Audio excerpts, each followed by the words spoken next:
ప్రకటన గ్రంథము. దేవుడు త్వరలోనే జరగనున్న వాటిని తన సేవకులకు తెలియజేయమని యేసుక్రీస్తుకు చెప్పాడు. యేసు తన దూతను తన భక్తుడైన యోహాను దగ్గరకు పంపి ఈ విషయాలు తెలియజేశాడు. ఈ గ్రంథంలో ఆ విషయాలు ఉన్నాయి. యోహాను దేవుని సందేశాన్ని, యేసుక్రీస్తు చెప్పిన దాన్ని దివ్య దర్శనంలో చూశాడు. అందులో చూసినవన్నీ చెప్పాడు. ఈ దైవ సందేశంలో ఉన్న వాటిని చదివిన వాళ్ళు, వాటిని విని వాటిలో వ్రాయబడిన వాటిని ఆచరించే వాళ్ళు ధన్యులు. సమయం దగ్గరగానున్నది. యోహాను నుండి ఆసియా ప్రాంతంలో ఉన్న 7 సంఘాలకు, భూత భవిష్యత్ వర్తమాన కాలాల్లో ఉన్నవాడు, ఆయన సింహాసనం ముందున్న 7 ఆత్మలు మీకు తమ అనుగ్రహాన్ని, శాంతిని ప్రసాదించుగాక. మరియు చనిపోయి బ్రతికింపబడిన వాళ్లలో మొదటివాడు, నిజమైన విషయాలు చెప్పేవాడు, రాజులకు రాజైన యేసుక్రీస్తు మీకు అనుగ్రహం, శాంతి ప్రసాదించుగాక. ఆయన మనల్ని ప్రేమిస్తున్నాడు. ఆయనే తన రక్తంతో మనల్ని మన పాపాల నుండి రక్షించాడు. మన కోసం ఒక రాజ్యాన్ని స్థాపించాడు. మనము ఆయన తండ్రి అయిన దేవుని సేవ చేయాలని మనల్ని యాజకులుగా చేశాడు. ఆయనకు చిరకాలం మహిమ, శక్తి కలుగుగాక. ఆమేన్. చూడు, ఆయన మేఘాలపై వస్తున్నాడు. ప్రతి నేత్రము ఆయన్ని చూస్తుంది. ఆయన్ని పొడిచిన వాళ్ళు కూడా ఆయన్ని చూస్తారు. ప్రపంచంలోని ప్రజలందరూ ఆయన్ని చూచి భయాందోళనలతో దుఃఖిస్తారు. అలాగే జరుగుగాక. ఆమేన్.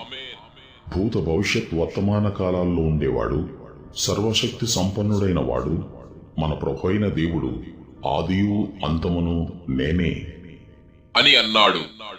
నేను యోహానును, మీ సోదరుణ్ణి. యేసుతో పొందిన ఐక్యత వల్ల మనము ఆయన రాజ్యంలో ఒకటిగా ఉన్నాము. సహనముతో కష్టాలు అనుభవిస్తున్నాము. యేసు చెప్పిన సత్యాన్ని, దేవుని సందేశాన్ని ప్రకటించడం వల్ల నన్ను వాళ్ళు పద్మాసు ద్వీపంలో ఒంటరిగా ఉంచారు. ఆదివారం నాడు నేను దేవుని ఆత్మపూర్ణుడనై ఉండగా బూర ఊదినట్లు నా వెనుక నుండి ఒక పెద్ద శబ్దం వినిపించింది.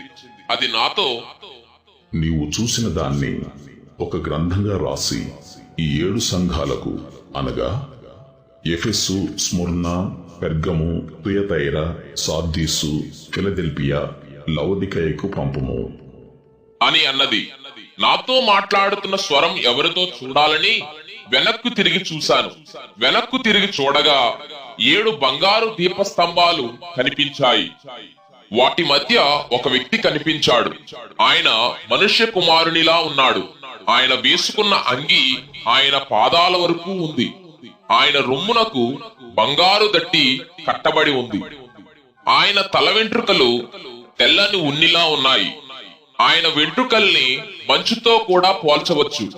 ఆయన కళ్ళు అగ్ని జ్వాలల్లా ఉన్నాయి. ఆయన పాదాలు కొలిమిలో కాలే ఇత్తడిలా ఉన్నాయి.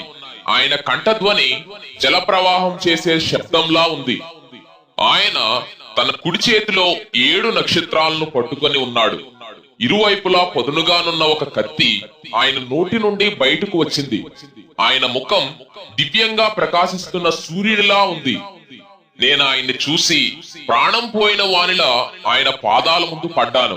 అప్పుడు ఆయన తన కుడి చేతిని నా తలపై ఉంచి, భయపడకు, ఆదిని అంతాన్ని నేనే అని అన్నాడు. నేను చిరకాలం జీవించేవాణ్ణి. ఒకప్పుడు నేను మరణించి ఉంటిని, కాని ఇక శాశ్వతంగా జీవించి ఉంటాను.